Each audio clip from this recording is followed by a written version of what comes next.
Magandang araw mga kakalikot. For today's video, magpapalit tayo ng step floor ng Honda Beat version 3.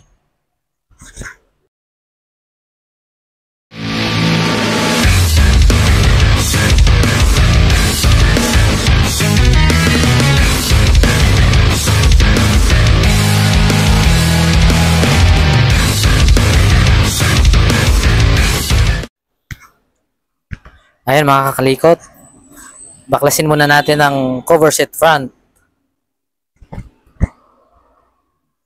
So, kailangan nyo ng Phillips screw.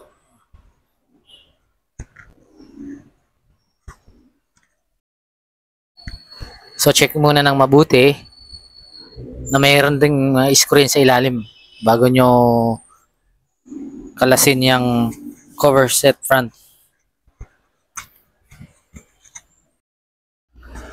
So, ang susunod natin kakalasin is yung cover front top.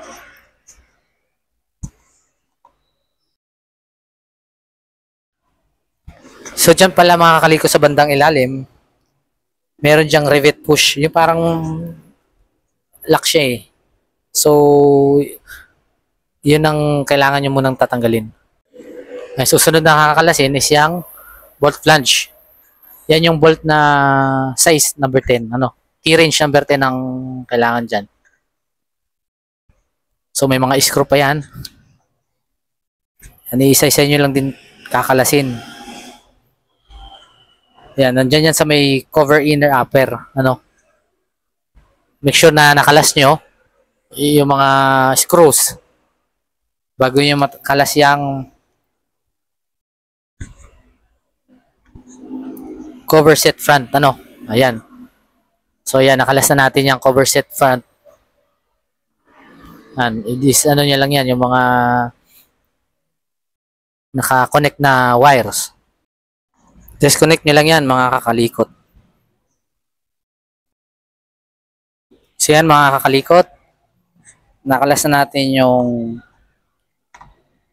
cover set front, no? Yan, isusunod na naman natin tong cover front lower. Ayan naman ang ating kakalasin. So sa pagkalas niyan, meron pa rin siyang bolt flange, yan, number 10 ulit.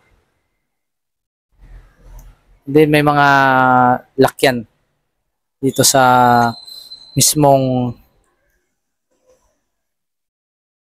cover front lower. Ayan, isikotin nyo lang yan, pero dahan-dahan lang kasi para hindi maano yung lock.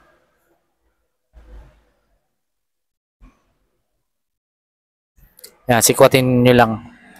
May gamit ako dito yung pang sikot ko yung plastic para hindi ma-damage.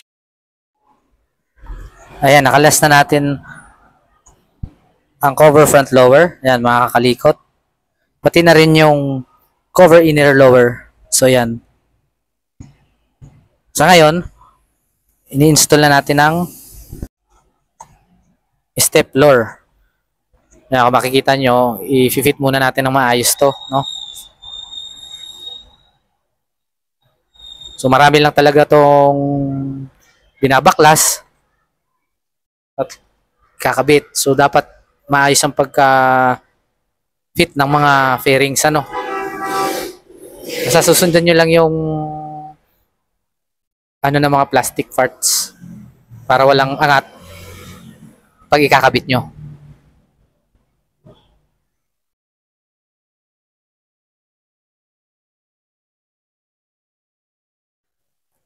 Ayan, yung part kasi na side na yan, medyo maselan yung ng plastic part, So, kailangan ma-fit mo siya na maayos para maiayos din yung mga ibang plastic parts na maikakasa. Hindi kasi siya basta lalagay mo lang. So, dapat fitted yan at eksakto yung mga bolt niyan. Tsaka mga screws pag inilalagay or ini-install.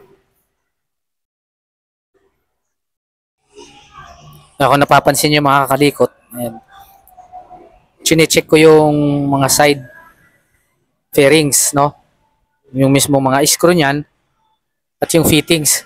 Kasi hindi nga siya basta-basta. kinakabit lang. So dapat nasa ayos din siya. Mahirap kasi siya pag hindi mo na-fit ng mabuti. Ang mangyayari kasi, may mga part yan na kaangat. A few moments later. So yun mga kakalikot. Ayan, na-install na natin ang step floor. Alright.